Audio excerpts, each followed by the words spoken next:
So thank you for joining the Instrument of Truth class. Really great that we can be together like this, coming together for a moment of remembering, of active remembering and self-expression in the purest form.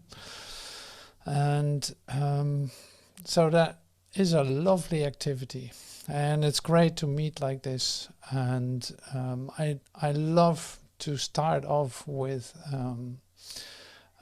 silence, with a moment of whoa, going back in, so to speak, going within. And I found two pieces that are absolutely supporting us in that.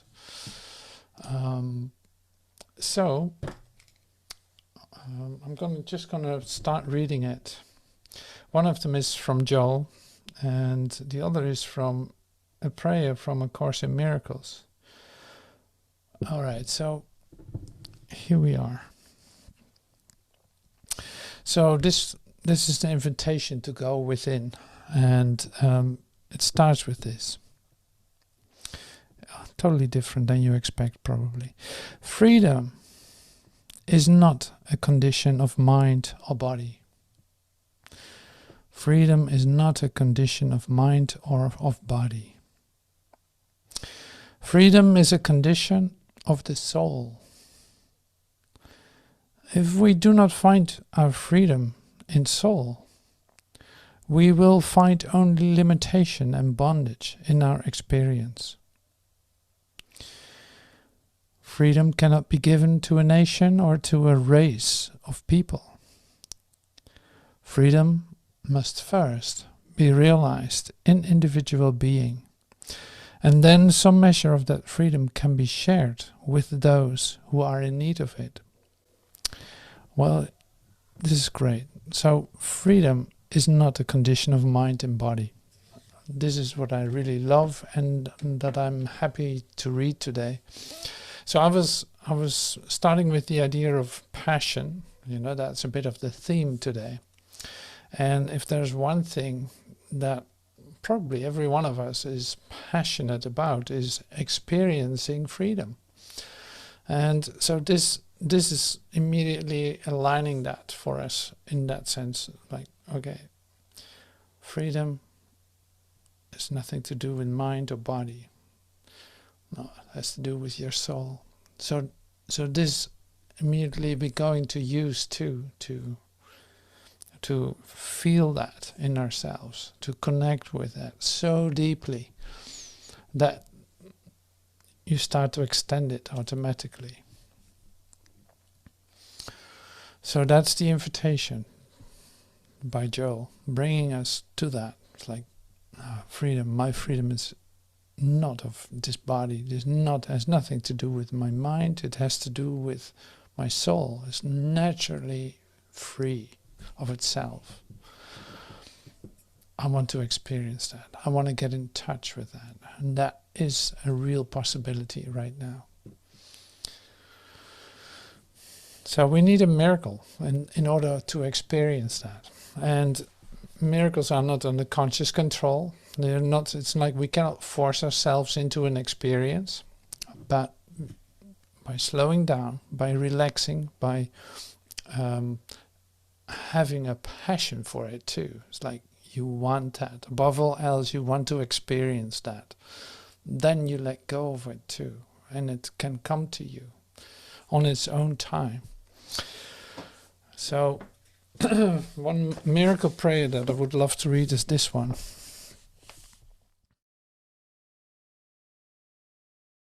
Where it is? Oh yeah, here.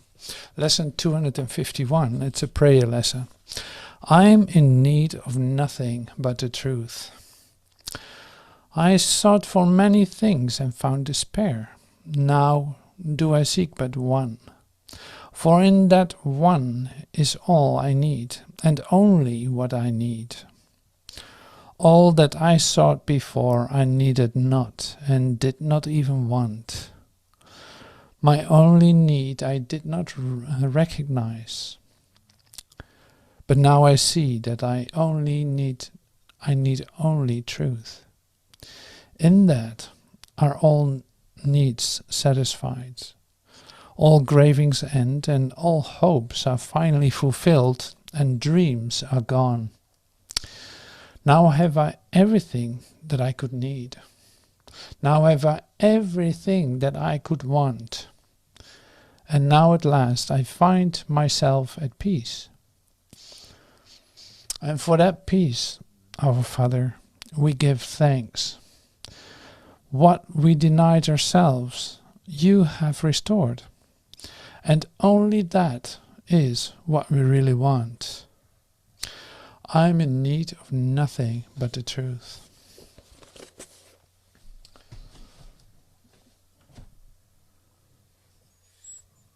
And that is given. So let's connect with that. Let's take some time to feel that deeply, that you're in need of nothing but the truth.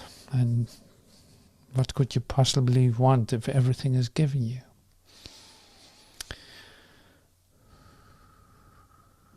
So thank you, Father, for the gift. Thank you so much. Thank you, thank you, thank you.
Well, thank you. Thank you so much. Wow. Yeah, so the instrument of truth, theme is passion. So what moves you to, and like what brings up in you almost uncontrollable emotion. So I decided to give you the honor of expressing that without any kind of definition from a book or from a dictionary or anything. It's like, well, why not let that express itself then? Because it is literally what you are. You are passion in your, say, your true alignment of yourself. You are what passion is. You're alive. You're, you know. So if that isn't passion, then what is? So I'm, of course, curious to see what comes from that. But before we start looking at that, before we start sharing that with one another, I like to bring in a couple of aspects. See, and I brought in the idea of freedom at the same time too, because it's like the looking for freedom, the experiencing of freedom, the release that always opens up something that you can call like freedom, or being free of something that you don't have to carry with you anymore. is bringing you to closer to yourself, and closer to yourself is what I mean is like it takes away something that hindered you to express yourself, to be yourself, or to live yourself, so to speak. So Joel tells us here with the body and the mind, don't look for it, for freedom. And what have you done? What have we done? As human beings, we were looking for it in physicality, in mind, in ideas, in desires, in dreams, in you name it, all of that. And I did a pretty good job myself. And so have you done that too, probably? It's like you're looking for happiness, you're looking for connection, you're looking for this and that and that. And you're looking in a realm where it cannot be found. And but you looked for it with a lot of passion too, because you had an urge, like you are being born with an urge to discover, to go out there or in there, but go out there to look for it. And so the whole world is an expression of that, really. You know, it's like what the world is made of is of desires and, broken dreams or dreams. Still trying to make the best of it. Still trying to create something or make something that will satisfy, or that gives you an idea of that you're worth being here. So that comes back in physical form, in three-dimensional objects, things, ideas, ideologies, religion, and all these things to come to meaning, to give this place like sense, to make some sense out of it. Because you're looking for fulfillment in a certain sense, like you're looking for fulfillment. And you want that to be complete, and still it does not satisfy. It does not satisfy. Whatever form you choose, it does not satisfy. And so slowly but certainly there's change in that, in which you start to look within instead of without. So becoming quiet, you do some meditation or yoga or whatever, to calm you down, and doing that a little bit more than ever, you start to have experiences of relaxation, of release, of light, and you discover that it was never to be found here. And so that that doesn't take away that you can still have an urge to make something happen here, or to discover something new here, or to express yourself in a certain way here. And you might see that as a necessity for you too. And there's nothing wrong with that. So the instrument of truth class, and how is that relating to all of this? It's like, whatever you're expressing, you will discover what you are expressing, in fact, by doing so. Otherwise, you don't even know what it is that lives in you that wants to be like exposed or expressed. So that's why this can be really helpful. It's a way to communicate, in fact, where you find yourself. And so if that is still in an say mental sphere or in a physical sphere, it will manifest itself in that. If it is in ideas or in different ways, it might say come close to the expression of your soul, so that's an interesting thing. So there's no need to analyze or to compare it. It is more like you feel an urge to express it, otherwise you would not be doing it. And that in itself is is helpful, because you're not awakening just as a sole individual. Like you're not doing that on your own, so to speak, but there's one who helps you with that, who supports you, who actually gives you all opportunities and situations, your Holy Spirit, if you want.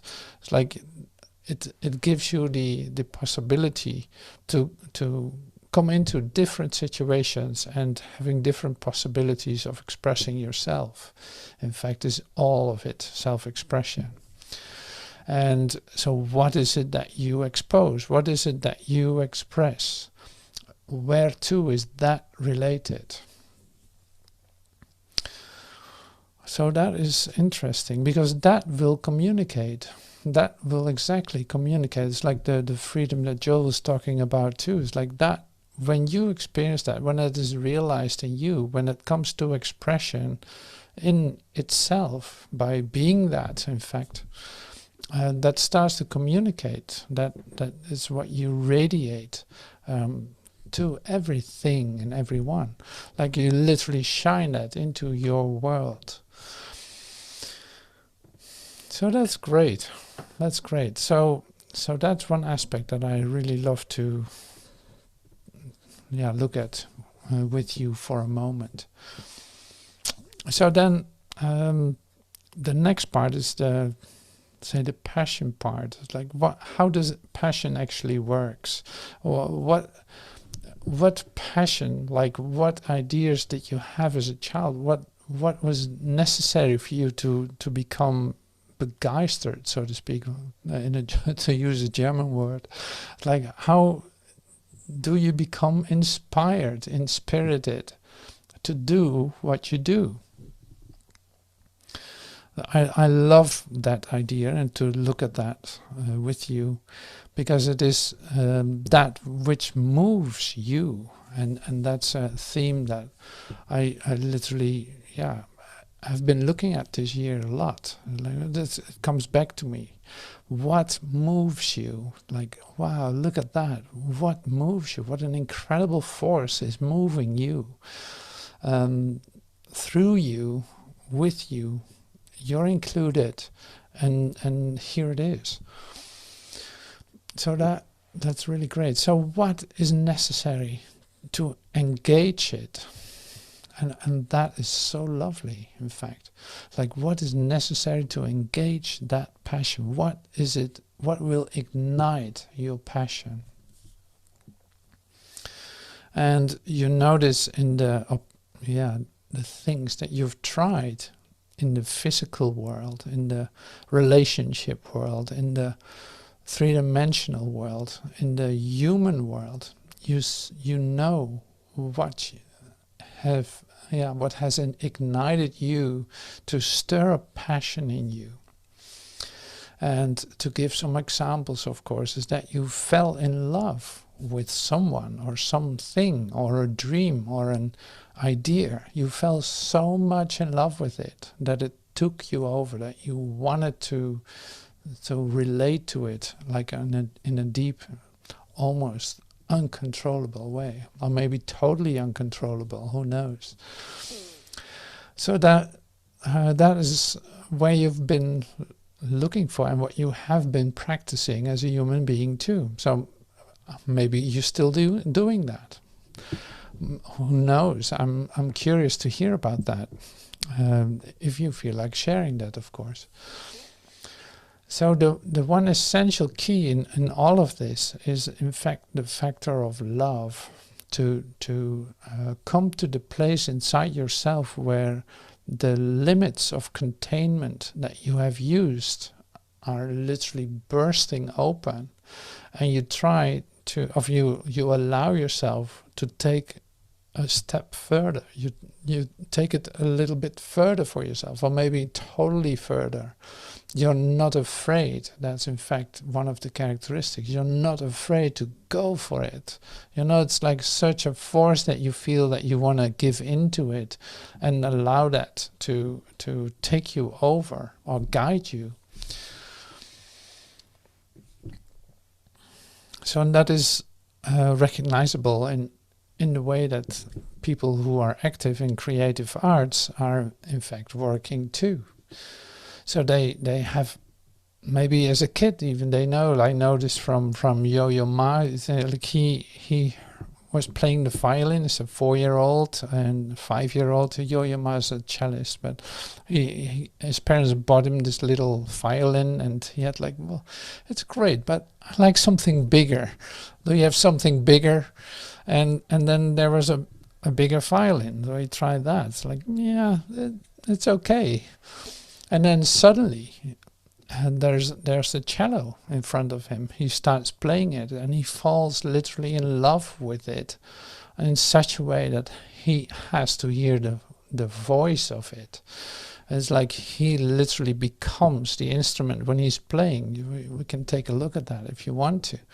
It's like he starts to fall in love with the sound and the way that the instrument is speaking. This is of course a 3-dimensional instrument, but what he feels with it is like his containment of himself dissolves when he starts playing it.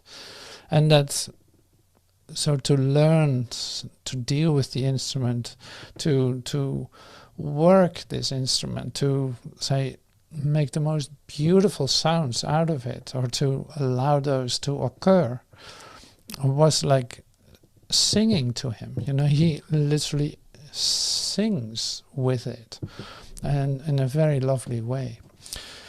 So that's just one example, but it can go all the way, all different directions for everyone.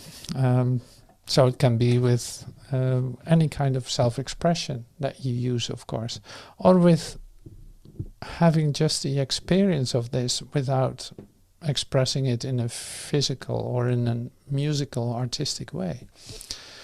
So then, even in that, there are no limitations.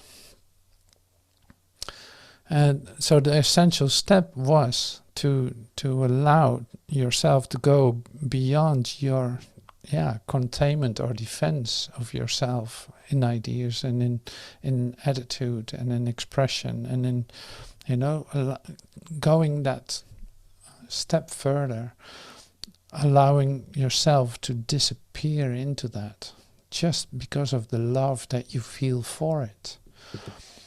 Well, that sounds very much with your natural state of falling in love with every aspect of creation, with God, if you want, or however whatever name for it you use. It's like a deep sense of fulfillment occurs when you start to relate completely, like open yourself up for what we said the other day, it's like an infinite amplitude into infinity, where you actually lose yourself in God's identity, which is your identity. So see, this has everything to do with, in fact, coming home in yourself with a capital S, like coming home in yourself.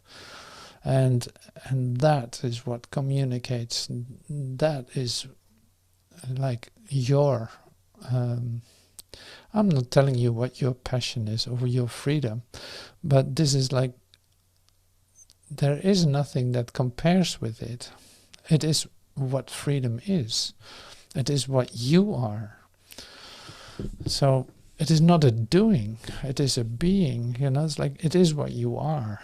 And that expresses itself. That is you. So it doesn't matter then, for the rest, it doesn't matter what you are doing in your idea about yourself, but this part of you is expressing itself and is what it is. So it doesn't need to be fulfilled, it doesn't need to be made, it doesn't need to be like set up or anything. No, it is what it is. So, okay, so this is interesting. It's always interesting to start this class. It's great. It's great because it's open. I can feel a lot of that here. It's like so open. And at the same time, we can use this so constructively, which I love to do. And that doesn't mean that it is tightly formulated or that we use a protocol to no, it's like it can be completely playful. And because in fact what we're looking at is just a symbol. We're looking at the symbolic expression of ourselves in form, in ideas, in all that. So that there's always something funny about that in a certain sense. Like if I look at myself, I can compose a song, or that's what I did today. Is like I'm making a basic composition, in fact, where I want to build everything around. Like I want to put in some more voice maybe, or who knows what, to make it lovely, because now it is not really lovely. It is a bit like, wow, intense. Then I also would love to express that in movement, in dance. I want to do this and that. Like you get ideas. And so it is like that is moving by itself. I don't really have to do anything for it. But at the same time, I also see that it is just a symbol. Like it's a symbol of expression. And with its its character of that too. What do I mean with that? The character, like it has just its limitations, because it's being expressed in form. So it is a symbol. It's not what it is, but it's a symbol, and you can listen to it, and you can allow it to move you, sure. But it is not what your freedom is. So that's why I use music too. It's like we use music, and then I say too, this is like the music is not like a magical potion that if you listen to it you get an experience. No, it's just, say, it's a symbol. It's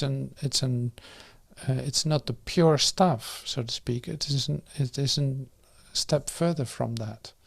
So we use it as a way to, as a medium almost, like to come into allowing yourself to relax deeply into it, so that you can fall into it or fall in love with it, or say allow yourself to lose your ideas of containment or of limitation or defense, to lose your defenses and have a different experience of yourself that does not have these limitations.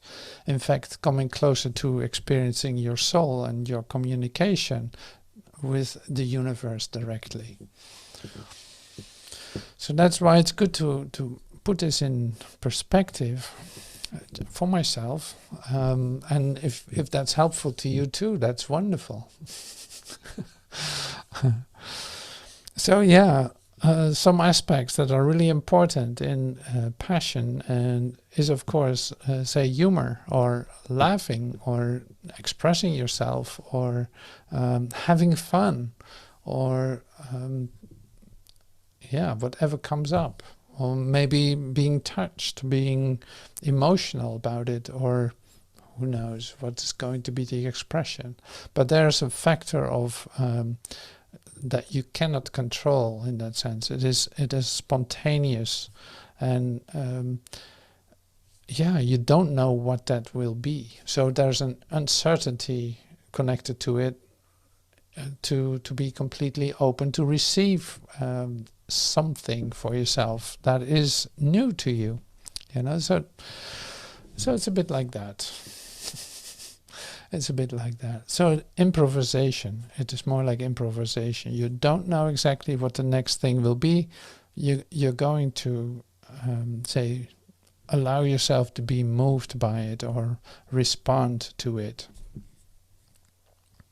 And being inspired to continue once something has started. And maybe even to get into a flow of it. Like, that's a great part of the passion too. It can lead to a flow. I've seen that happen to myself too. It's like there's a moment that I try to do something that's great. I don't really have to do that, but suddenly something takes over, and which there I go. It's like then there's automatic more coming to me, and I'm going to be say fed by that or directed by that. Just by, I allow that, and I've no restrictions. I'm not restricting myself to follow up on that. And also, so there's fearlessness connected to it, which is essential too. It's like there's a fearlessness connected to it. So you're not afraid to make a mistake. You don't. Otherwise, you can't express yourself. You're not afraid to make a mistake. You're not afraid to have it totally different than your plan first was. So there's a real surprise factor connected to it. See, and it's lovely to play with that, because then you also discover, like, oh my God, I really was a bit afraid to express this or to do this. Like the thing that I had with my voice, to bring in voice into my songs. That's still like, I'm still working on that. And if I allow myself to bring my voice in completely, that's still quite something to me. Why is that? Who knows? I don't care, but I'm in the process of playing with that and allowing that to open up into fearlessness and freely, like, experience of freedom in the expression of myself, no matter how that is going to look, like that. Okay, enough words. So I'm curious to start this with you, because I know that what you brought in is coming from your inspiration, and I love to see that and see what happens, where we end up, in fact. So thank you for listening to me, to this little introduction to the idea of passion, and we're going to continue in class with the expressions of it. All right, thank you.